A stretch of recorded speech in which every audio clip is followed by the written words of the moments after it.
to the edge of the diving board and I dived off, and I've never, ever regretted it.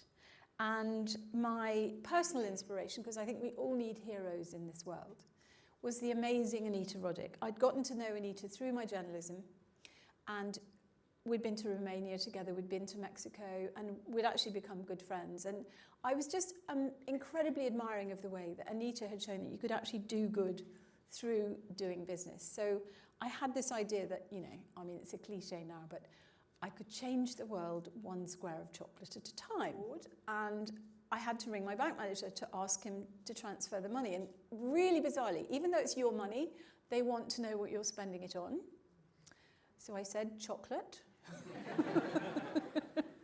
And then we had to create the brand. And believe it or not, this global brand that you see here began on a rainy Saturday night in the Portobello Road with a yellow legal pad and a biro. And we played with all sorts of names. I can honestly say that I don't think I would be standing here in Newport this morning if we'd gone with most of Greg's suggestions.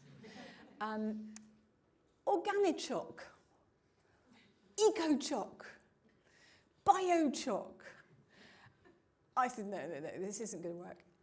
And I said, why don't we have something that sounds like an old established British confectionery brand?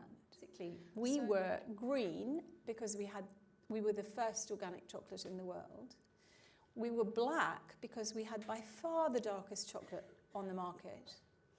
And basically, by putting an ampersand in the middle of those two words, we created something.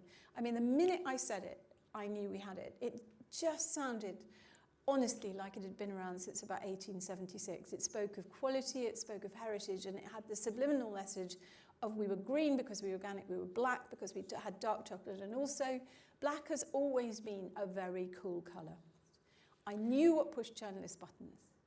So the very first thing that I did was to send a press release to just about anybody I could think of. So that was, you know, food editors, but also newspaper editors, magazine editors, beauty editors, restaurateurs, chefs.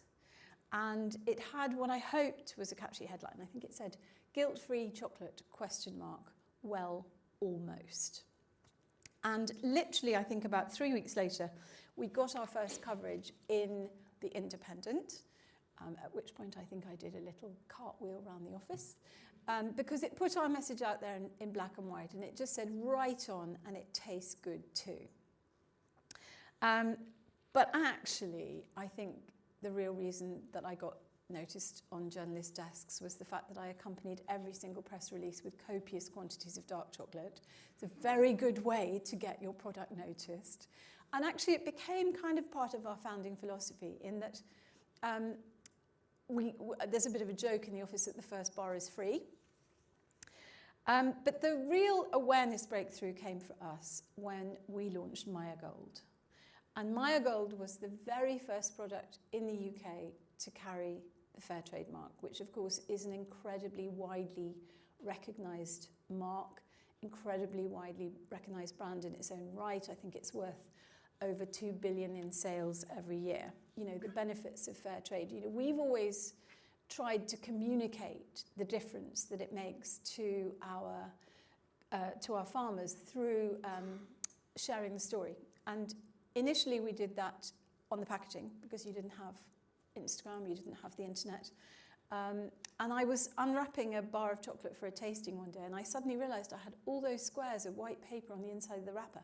So we printed the story of the producers on that wrapper. And you know, people love stories. They love stories about places. They love stories about products.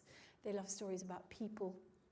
And it was a very impactful way when people kind of unwrap that chocolate and put a square in their mouth of bringing the whole story alive. And if you are in any doubt about the difference that it makes, you know, we've been able to see with our own eyes, 25 years on, the huge difference that this product has made to the lives of those cocoa farmers, because we've gone from a situation where when Craig and I began trading with the Maya, there was no secondary education at all for the children in the cocoa growing villages, and now 90% of them go on to secondary school because their parents can afford the books and they can afford the bus fares to send them. So you know, that's one of our sort of proudest achievements, I think.